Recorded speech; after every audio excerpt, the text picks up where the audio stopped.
People have been really enjoying the incredible Streets of Rage 4. I know I certainly have. But even in the early stages of the game's life cycle, fans of the game were already asking for more. I don't know if the dev trifecta of Dotemu, Guard Crush Games, and Lizard Cube were thinking about DLC, or not. But fans of the series were asking for newcomer Estelle, which fans quickly fell in love with, and the Streets of Rage 4 versions of Shiva and Max. I've seen so many Twitter posts asking for these characters, and lo and behold, they listened.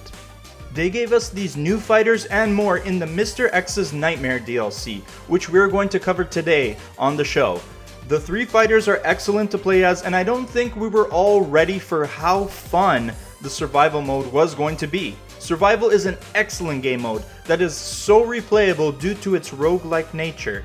It is pure fun, and I think it needs to be added to every new beat 'em up going forward. Along with new DLC, we also have new trophies. I realized that this DLC came out more than a month ago, but man, it took me some real time to get all these trophies. Just like the main game, Mr. X's Nightmare is quite a battle and is going to make you lace up your boots and brandish your bat once again to take on a huge challenge. Or your ducky umbrella.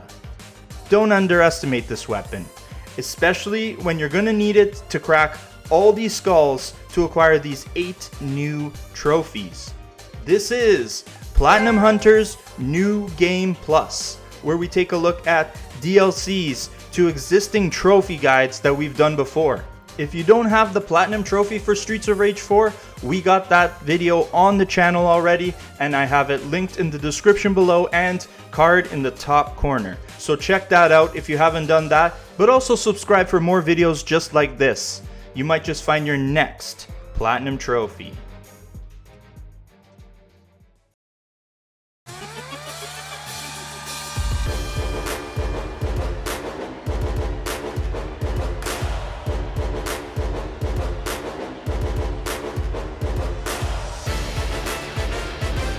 The best place to start collecting these new trophies is by taking our 3 new heroes for a test drive. Just like the main game, you will have to run through story mode with Estelle, Shiva, and Max for 3 new all clear trophies, which I will pop on screen right now for your records. They work exactly like the ones in the main game, with the unfortunate caveat that they need to be played single player only. That kinda sucked then, and it certainly sucks now. Co-op is where it's at with this game, but just get these over with so you can grab these trophies. Now there's actually a 4th secret character that has been added in this DLC, and you'll need him specifically in order to get the trophy called Clown Wars. But first, you need to go to the main menu and enter in this cheat code. Yeah, remember when those were a thing? Good times. But go up to the top of the menu and press and hold square up on the directional pad and start. Or options if you're Sony. Why change a good thing? I don't know. Then head to the character select screen and behold, you can now play as the Streets of Rage 3 version of Roo, the boxing kangaroo. Such a great addition to the game because he kicked ass then and he kicks more ass now. Now we're just missing Ash. Or maybe that's not a great idea. But back to the Clown Wars trophy, once you unlock Roo, he is yours to keep. What you need to do next is go to any game mode and collect 3 special stars. When you pop your special with Roo, another familiar face will appear. The clown boss, Bruce, returns as well, except this time he's fighting for you. Then while you have one out, pop another 2 more, so you'll have 3 of them out at the same time to get the trophy. So happy to see some love for the 3rd game, which is a controversial one, but personally my favorite of the Genesis trilogy. However, Bare Knuckle 3 is way better than Streets of Rage 3. Time to spend the rest of our time with this new DLC in survival mode. The first trophy we are setting our sights on is called Phantom in the Hall. for getting as high as wave 18. The way this mode works is that you'll fight in a random arena with randomized enemies, food, and weapon spawns, and you will need to clear out the room of enemies before you move on to the next wave. But before you move on, you have to pick an upgrade that will make you stronger.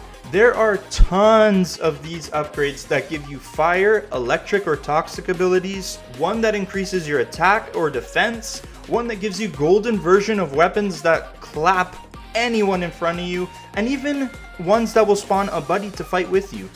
There are so many of these, and they are stackable to give you even greater powers. You will find the ones you like and are encouraged to experiment further. On every 4th wave, you will fight a random boss that will be much stronger than the rest.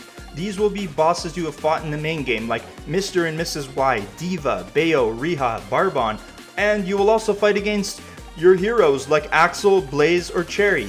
A2, Adam. A2. You'll start with one of them, but in higher number stages you'll fight even 2 or 3 of these bosses at one time. It gets freaking hectic when you take on 3 of them. And after every 4 stages are cleared, the challenge ramps up as the threat level gets higher. You start facing stronger and smarter versions of enemies, and they become way more aggressive. At level 16, you already feel the challenge, so try to beat 2 more stages to get the trophy at wave 18. You don't need to beat the wave, just step foot in it to get the trophy. When you inevitably die in this mode because it got too hella hectic, you gain experience for the fighter you use that will lead you to unlocking some sweet new alternate moves.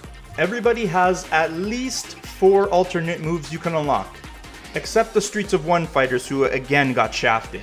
When you unlock all the alt moves for one fighter, you'll pop the Ultimate Warrior trophy.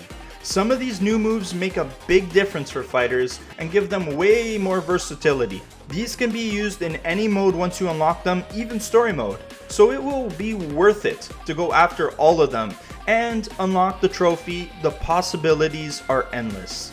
This will be awarded when every fighter is maxed out while playing through survival mode. It is going to take some serious time to unlock all of them, and even in co-op, we ended up playing for over 100 simulations to max out everyone. This game is born to be played co-op, so find a buddy and share play this bad boy to help speed up this process.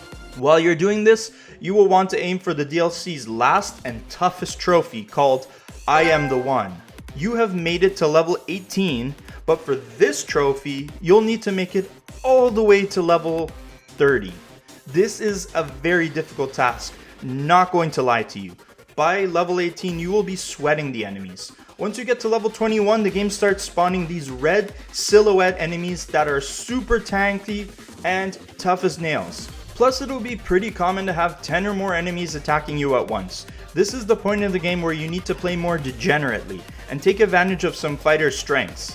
The run that got myself and my co-op partner to level 30 was with us using 2 Cherries who were equipped with her alternate blitz move, which is her side square attack. Cherry's blitz move causes her to do a stage slide across the screen, and damn does it work nicely. Coupled with the fact that both of us had all 3 elemental blitz move power-ups, and we were sliding around back and forth, dropping enemies in the way.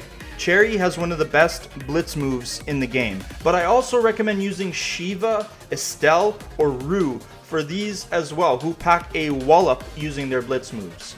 The other thing that helped carry us to the wave 30 finish line was the power-ups that reduce incoming damage. For one of the Cherries, we stacked a whole bunch of defensive power-ups.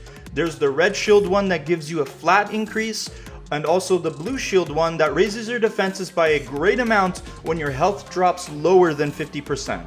The linchpin though is the upgrade that increases your attack, defense, and movement speed by 15%, but doesn't let you jump as a trade-off. It's one of the purple upgrades that offers a huge benefit for a huge downgrade. To me, not having the jump is a fine thing to give up. So with this and all the other defensive power-ups, my Cherry was a superb tank and could take a ton of hits. If my partner died, I was beefy enough to survive the round and then revive her with the Altruism power-up. This combination of moves and items got us all the way to wave 30 where we achieved the trophy.